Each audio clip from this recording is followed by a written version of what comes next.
Welcome everybody to the list with the most obscure JRPG on every single console. But I'm only gonna cover the ones that came out of Japan, released in North America. Are they any good? Well, we're about to find out, so let's begin!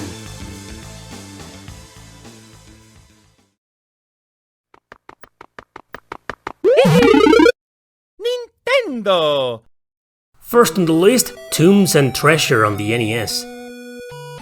This might just be the very first time North America got anything from Nihon Falcom. It's a hybrid type of game mixing point and click, puzzle and turn-based combat.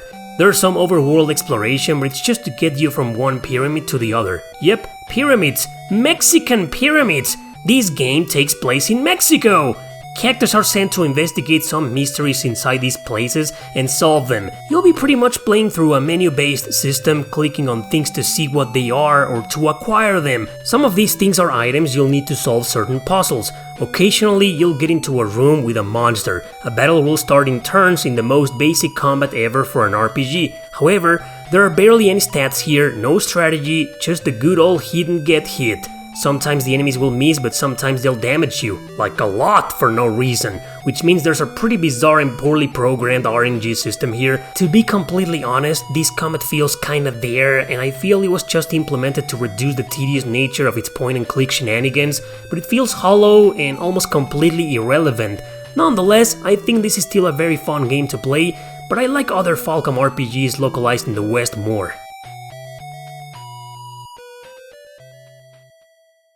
Robo Trek.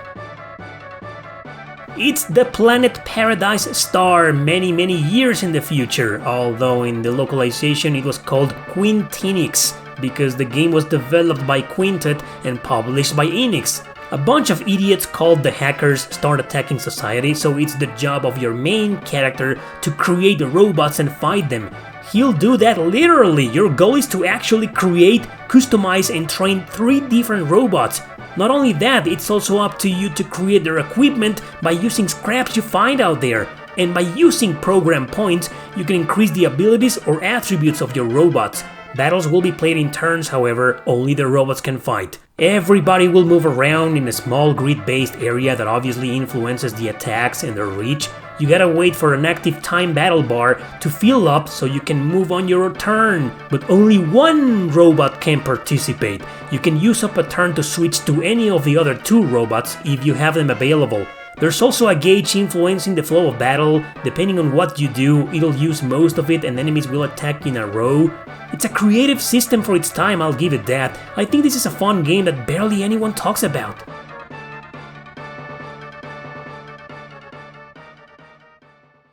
Ogre Battle 64, Person of Lordly Caliber. The Nintendo 64 was one of the biggest failures of all time when it comes to RPGs. We all know the PlayStation 1 is to blame for this. No one wanted to develop RPGs on the 64 because the PS1 was a sensation back then, and a much better home. Knowing this, Quest Corporation, bought by Square Enix in 2002, still developed their next Ogre Battle game for a Nintendo console. It makes sense because their first 2 Ogre games had been released on the Super Nintendo, so it was only natural to continue on with the series with the company. But then Atlus appeared and brought their games to the PlayStation. Why the hell didn't they do the same with this one? At least it was re-released digitally on the virtual consoles of Wii and Wii U. Nice, I'm happy with that. Thanks Atlus, thanks Nintendo. But the game was still released on the wrong system because you knew perfectly no one wanted to develop RPGs for the Nintendo 64.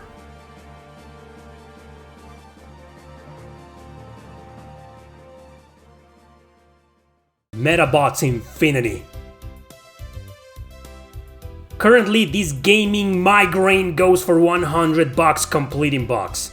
That's highway robbery, considering this is the worst RPG on the GameCube. I'd rather spend that money in completely unnecessary DLCs than in this piece of shit. This game's price is a felony, here's why. Metabots Infinity is an action RPG that follows a kid trying to save missing kids, apparently kidnapped by a lame-ass gang. Most of the gameplay will revolve around the arenas, which is where the battles will take place in. Meet the absolute worst controls on the GameCube. Characters move around sometimes as if a black hole was trying to swallow them up. The camera makes everything worse because it tries to focus on your Metabot from above and behind at the same time. Hit detection works whenever, but since the controls are so sluggish, you barely get anything done. Reaction time is by far your worst enemy because it's so goddamn slow to move around. Everything else in this game seems to be fine. They just destroy the camera and controls, which renders this RPG totally unenjoyable.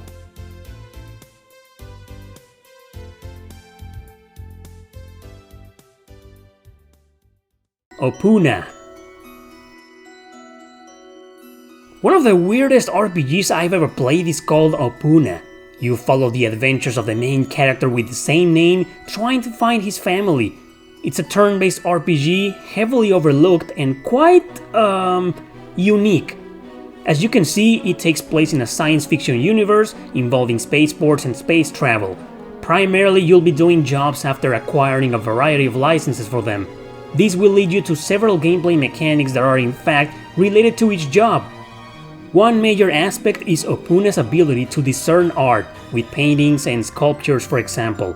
This, believe it or not, will affect his status and what kinds of jobs he can take. These little things and the constant exploration will take up most of the game. Now, I said it was turn-based, right? Well, about that, it's actually kind of weird because it involves a real-time waiting bar similar to the Final Fantasy series. The more energy you put into your weapon, which is the bonbon, yeah, that ball, the more damage. But it needs to recharge while in active time, which means strategizing your attacks and timing is the key to balance. Overall, Opuna is a charming, cutesy RPG and definitely I'd recommend it hidden gem.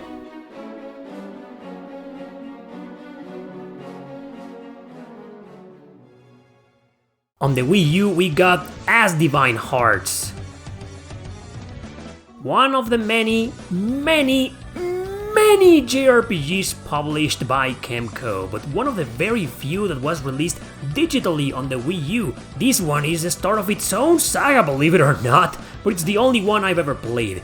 It's good, a decent classic turn-based RPG with the power of love and friendship against monsters and saving the world and blah blah blah. It's no wonder why Kemco has developed such a reputation nowadays of publishing these generic titles. However, it's important to know this was one of the very first of its kind, so yeah, let's give it a break. After all, it isn't bad. Most Kemco RPGs aren't actually, but it's hard to find one that stands out. As Divine Hearts just doesn't, but it can be a good time if you have nothing better to play. And this is the only Kemco RPG I've covered in this entire video. Most of them are stupidly obscure, but yeah, one is more than enough. Let's move on.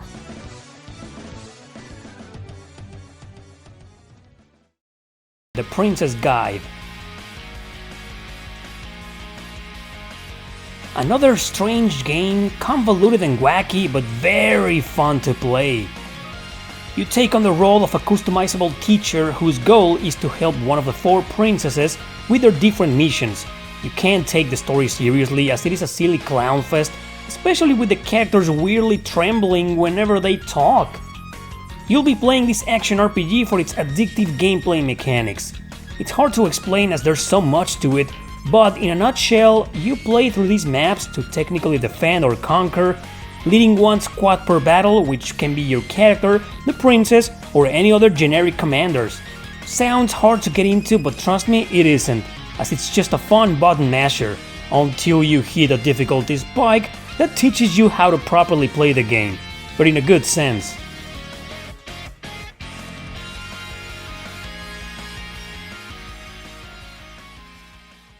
Rolands Curse 2.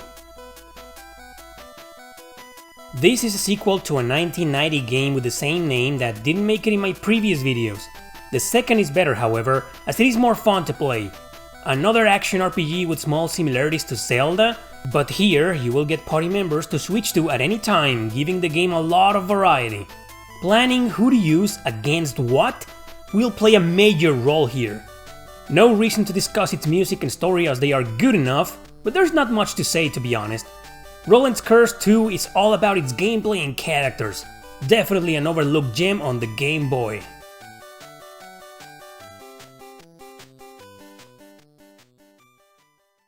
Next is the Game Boy Color with Power Quest. In this town, people play games and they're called modelers.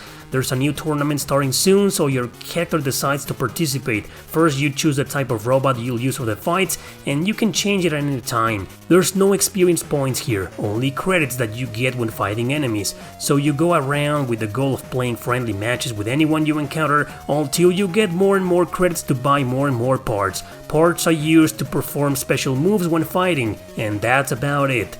Great music, good controls, but honestly, it's very repetitive and very challenging. Still, an original idea like this, as the first JRPG released overseas for the Game Boy Color, I can't complain.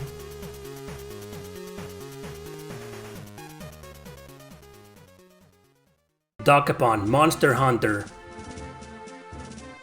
The entire goal of the game is to become a licensed monster hunter. You need to go into these roguelike labyrinths and defeat enemies.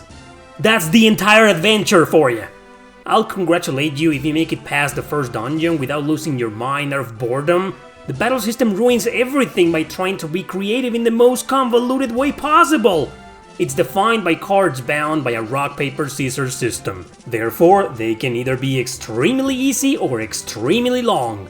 Problem is that you only get 2 random cards at the beginning and you have no control over them. So if you pull out a disadvantage card, there's nothing you can do about it. Stupid, silly story will never give you an excuse to go back to this game.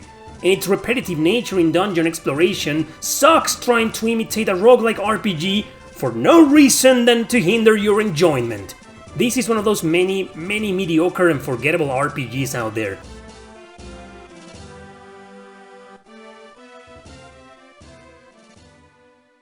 Drone Tactics. The most extremely unknown of it all, and it's actually one of the best here. As you may have guessed, it's a strategy RPG with player and enemy faces, like in Fire Emblem. You control a bunch of bugs from all types that, thanks to the master cards, can be transformed into drones. That way they'll be able to fight against their enemies in short maps, through terrain-affected areas. Upon making contact, they'll be able to use a melee, gun, or cannon attack. Every drone excels in only one of those, so it's important to know what to use.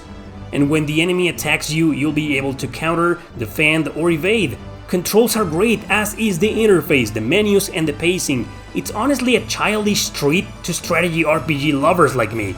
And the story, well, these 2 kids are approached by talking insects from another world that's actually in danger. Since humans and bug lovers are the only ones who can use the master cards, they need their help to fight back the invading drone enemies of their world.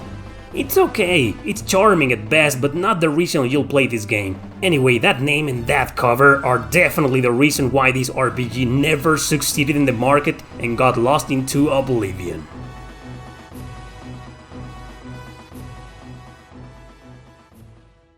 Crimson Shroud. It's a digital-only RPG developed by Level 5, yeah, the guys behind Ni no Kuni and the Professor Layton series, and it's exclusive on the 3DS. It belongs to a series of games called Guild 01, and it's a turn-based RPG with highly unique characteristics. But first of all, the story is told through these visual novel segments with mostly text popping up in the screen to narrate the events and the dialogues. Second, your characters are these figurine models as if they were pieces of a board game. That's interesting. Last but not least, there's the use of dice involved to determine certain actions in the battle system.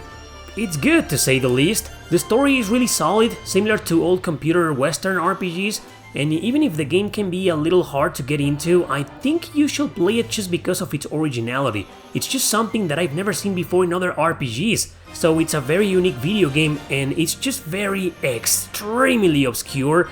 Yeah, perhaps the most obscure on the 3DS.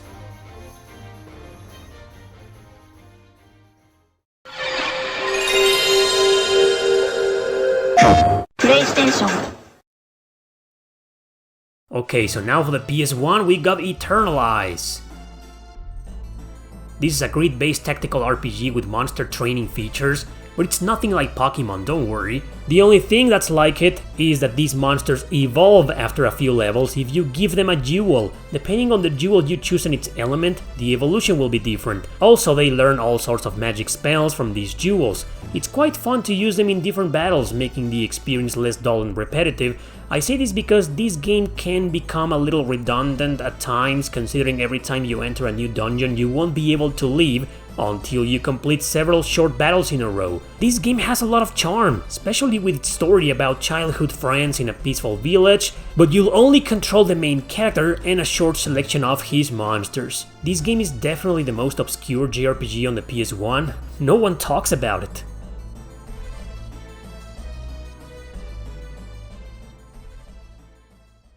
Coliseum, Road to Freedom. That name and that cover should be enough reasons for you to understand why this is one of the most unknown JRPGs on the PS2, if not the most. No one, and I mean no one, will have any reason to believe this is a role-playing game, much less made in Japan by Japanese people. Just by looking at its cover or the graphics in a video, you can tell. But alas, it is! You take on the role of a gladiator and your goal is to train him and earn his freedom. You can go from managing your eating habits, which are actually important here, to making some exercise here and there in some of the minigames this weird title has to offer. Battle system is hack and slash, where you pick up a sword and fight against several different enemies in 3D areas. Sometimes you'll have allies, sometimes you'll be on your own. Controls are intuitive, even though a bit dated for being an exclusive on the PlayStation 2, but they're okay, they still hold up. Overall, Coliseum is a fun game with an interesting concept for its gameplay mechanics. On the PS3, we've got Leggaista. Leggaista is a digital-only action RPG, and zero publicity was done for it and it faded into obscurity real quick. It's basically a dungeon crawler in 2D with 3 different characters, but this is an action RPG like I said. They fight differently and you can switch between them at any given time. Controls are fine and the exploration is fun, but it gets harder and harder the more you advance. It's basically a quest-driven RPG where the story is a bit irrelevant, focusing way more on its gameplay. I know I'm not making it sound very interesting, but trust me, it's a good game. It just doesn't stand out among other action RPGs on the PS3, or even some of the others we've seen in this video, but like them, it's ridiculously obscure and I felt the need to bring some attention to it.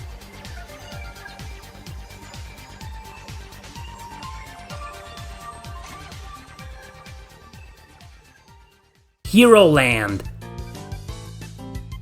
Heroland is a theme park where people can go pretend they're playing an RPG. The protagonist is poor, so he comes here asking for a job and they give it to him just like that. So now he's supposed to be the guide to customers looking to live the dream as RPG heroes.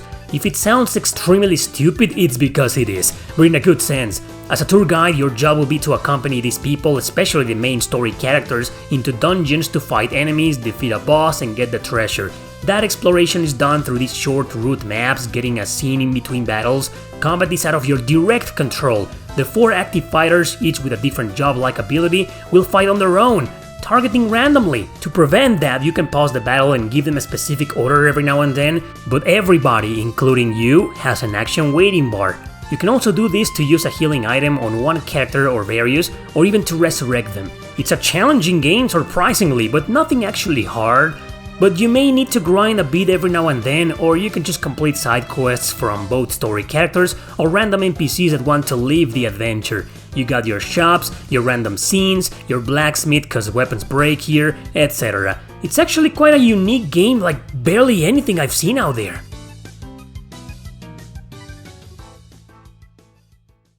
Svars. Svars was released for phones first, then ported to modern consoles. The narrative is bare bones here, as it is one of those that slowly lets you know what the story is about as you make progress, but it revolves around a group of agents called the Soul Bearers that fight strange portals appearing in the city, bringing out nothing but monsters and chaos. This game, however, is more about its gameplay. You'll be traversing different areas, especially streets, in a screen system, which means you can't directly move your character. You can only select the next screen you want him to move to. Sometimes you'll find useful items in chests or some small NPC dialogue. It really is an RPG that shines through its combat. Up to 3 characters join up, each with 1 soul equipped, which is where their strengths and weaknesses come into play. They can equip other souls that unlock abilities and stats, but only 1 at a time. Every time you want to equip a new one, your stats will go back to basics and you'll have to train that soul again. characters can also equip 2 different weapons, both allowing the use of certain skills in battle. When you start, you can only use one skill of the roulette you see down there, but if you use one of the skills with an arrow pointing up, that means the enemy is weak to it. By using it on your next turn, you'll be able to use 2 or 3 skills, and so on. If the burst bar reaches 100% there, one character can transform into a creature and cause more damage or use a special if you get the special skill in the roulette, cause skills appear at random in here. Oh, and also you can't transform unless your HP is below 40%. Healing is also limited to either the use of SP, items, or the little bird accompanying you, who you can either buff your party or heal you, but characters can only use up to 2 or 3 items per battle depending on what you have equipped. And finally, you don't level up the normal way. Instead, like I said before, your soul equipped thus, and can unlock abilities by using soul points you get after battle. So as you see, there's a crap ton of penalties in this game to make it stupidly hard, but since the pixel art is awesome, the soundtrack is amazing and the combat is very addictive, it's worth putting all the effort into it.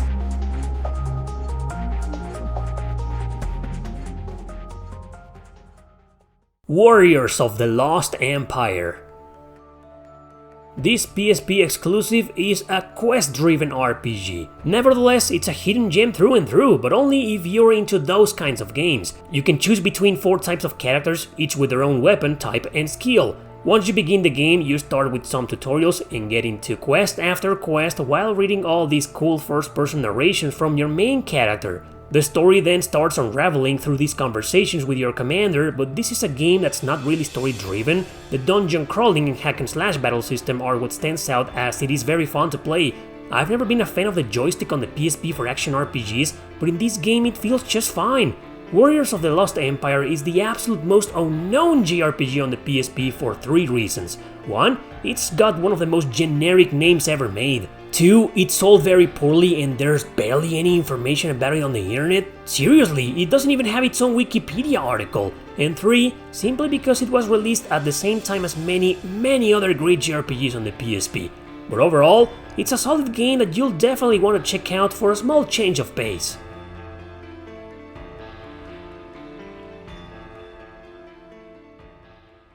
Fantasy Hero. You won't believe who designed and published this game on a digital format. Yeah, I bet you won't, and you'll believe me even less once I tell you all about it. Arc System Works, that's right, the creators of Guilty Gear, Blaze Blue, and the Persona fighting games. These masters of brawling gave birth to a quest-driven action RPG that's, well, it's not bad.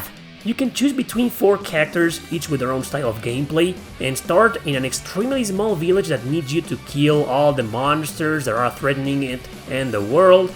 Yeah, generic plot.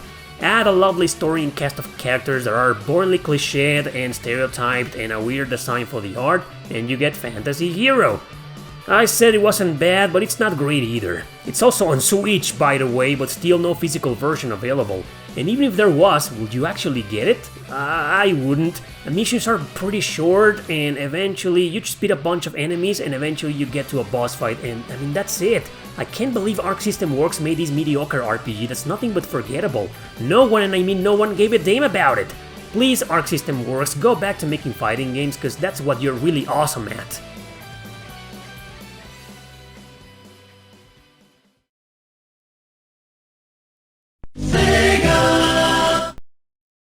Miracle Warriors, Seal of the Dark Lord. We're talking about the Master System here when JRPGs were barely starting, which is why this one has more of a computer Western RPG feel more than anything. In fact, it was originally released for the PC-88 and was ported to several other computer systems, including the Famicom. We only got its Master System port though. The game's extremely outdated and honestly not fun to play nowadays. I understand its appeal back in the late 80s with all those computer RPGs, but today it's just boring, repetitive, and unappealing. For starters, you follow a request from the king to seal the Dark Lord with the help of a fairy and save the world. That's it. I understand it's the late 80s, but come on, much better plots were already out by then, like Phantasy Star. It's a turn-based RPG mostly played in first person. Navigation goes on while moving on grids on the several locations you'll visit. Like most RPGs of its time, it's one of those where the hell do I go type of game. Battle system is in turns, but it's nothing special except for the annoying fact that it's freaking brutal at first, so you'll die a hell of a lot here. Anyway, it's mediocre, but at least it has a very cool soundtrack.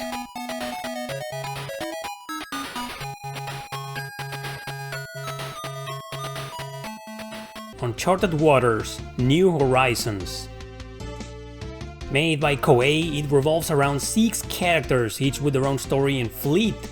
It's a very cryptic game because it involves several different gameplay mechanics, from trading goods to make more money to buy equipment, to a day and night timer to carry out your various activities.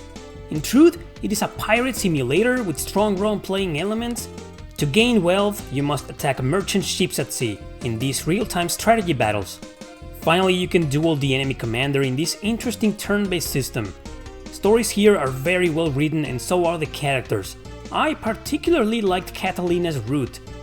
Uncharted Waters 2 is quite hard to get into without a manual or a walkthrough, mainly thanks to all the micromanagement involved.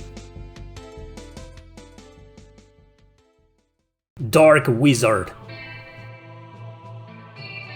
Dark Wizard is an exclusive on the Sega CD, influenced by classic Genesis strategy game Master of Monsters. Players control one of 4 main playable characters. Yup, each story is completely different as is the goal of the game. But all of them play around these crucial campaigns on these long-ass maps based on hexes instead of grids. The objective is to kill the boss and capture their base, although you'll first have to deal with a lot of enemies on your way. You can hire a huge variety of monsters or mercenaries, each with their own attributes, of course. These missions will take a huge amount of time. You'll be playing them sometimes for over an hour. There's also a lot of microsite content where you can send characters into towns, but it isn't that interesting. The battlefield is where the true core of the gameplay is. Just remember to always protect your main character. This is an awesome game and one of the best RPGs in this list, but beware, it isn't exactly friendly for newcomers into strategy RPGs.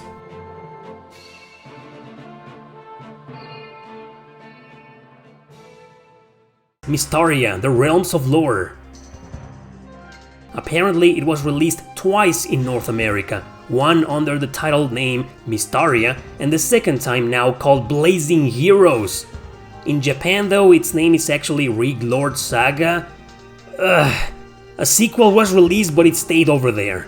Like many RPGs released on this system, it didn't get a lot of reviews because overall, the Saturn just wasn't successful in North America, which means most of its games are obscure as hell.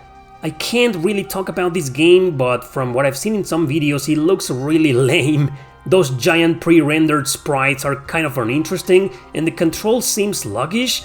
I still hope I can play this game one day just to have a proper opinion about it.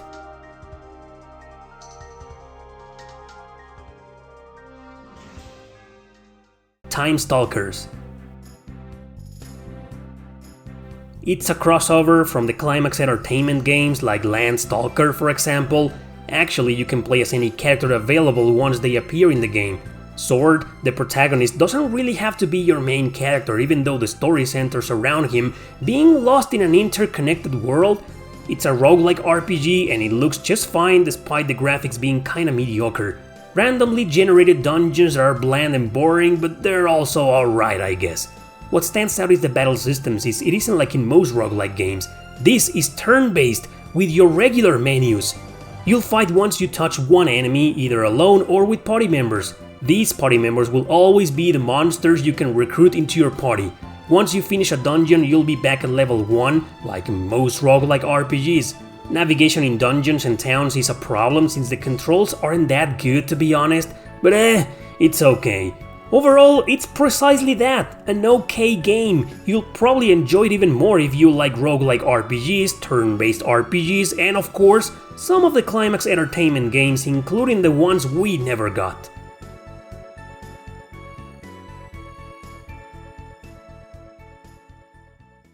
Crystal Warriors.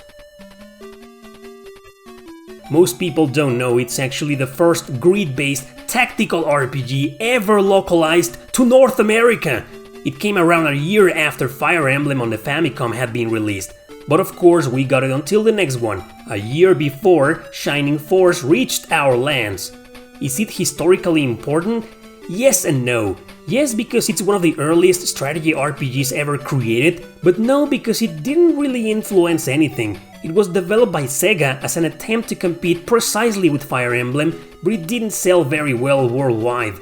It follows the quest of Princess Iris in an attempt to protect one of the 4 elemental crystals and take back the others. These are needed by the enemy in order to fully disrupt the peace in the world. Through the journey, you'll visit a town where other characters can be recruited. Depending on how much money you have and decisions, you'll get a different one. Battles rely heavily on elemental weaknesses, so you'll always need to figure out who to have fight against who. You can also capture monsters, but they can only be used as summons during each character's turn. For its time, this was a solid game, and it's not as outdated as it might seem. I loved it nonetheless and appreciate it for being what it truly set out to be, a simple, turn-based tactical RPG.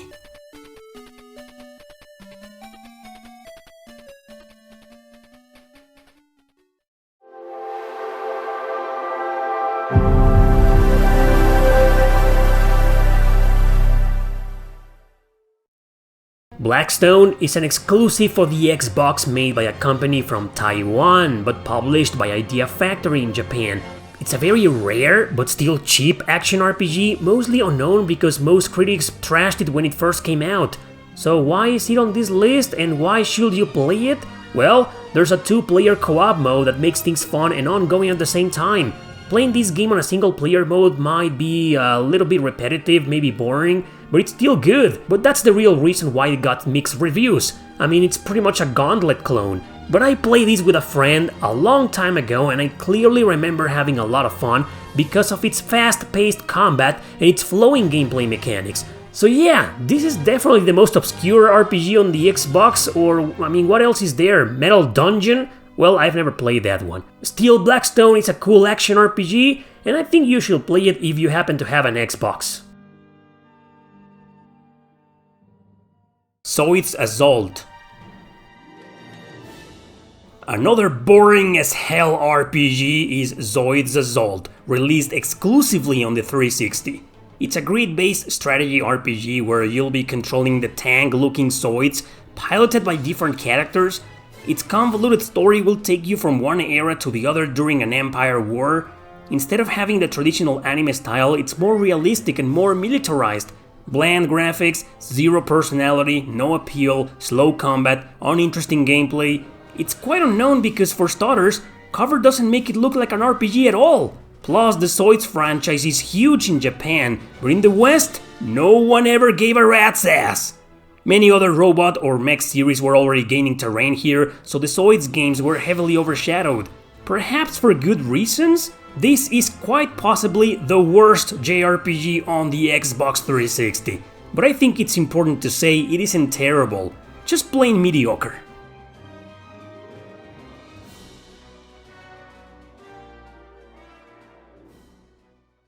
Mistover. Another dungeon crawler is Mistover, which was digital only until it got a physical Chinese release with English subtitles. However, this is not in first person. It's an overview, almost top-down, where you control your customized character exploring several ruins and hazardous areas.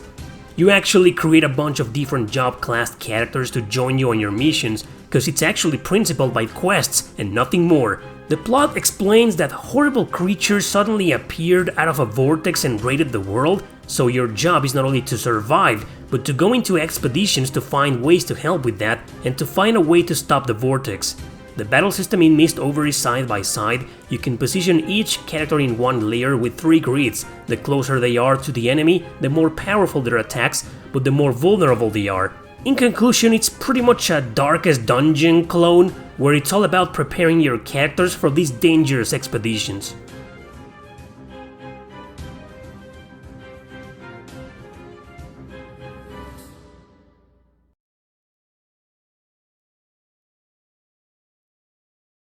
Cosmic Fantasy 2.